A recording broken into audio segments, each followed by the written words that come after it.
ইভিনিংয়ে ঘুরতে যাচ্ছি। অনেক দিন পর আজকে একটা আবার ভিডিও করছি। অনেক দিন মানে প্রায় তাও অনেক দিন হয়ে গেছে ভিডিও করছিলাম না, ভালো লাগছিল না। আজকে বললাম না, একটা ভিডিও আজকে অন করি।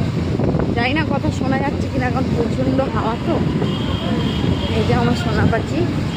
মা এই যে দেখাও টিয়া, ও টিয়া, টিয়া এই যে দেখো একটু, এই যে হেসে দাও টিয়া। আমার বেচারি পুতুল। ও শোনো ও শোনো ও শোনো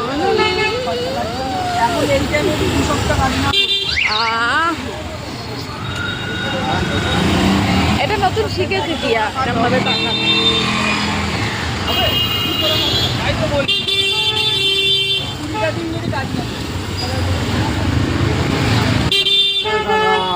চলো আবার কোথায় যাচ্ছি না যাচ্ছি তোমাদের সাথে পরে আসছি শেয়ার করতে। তো চলো টাটা।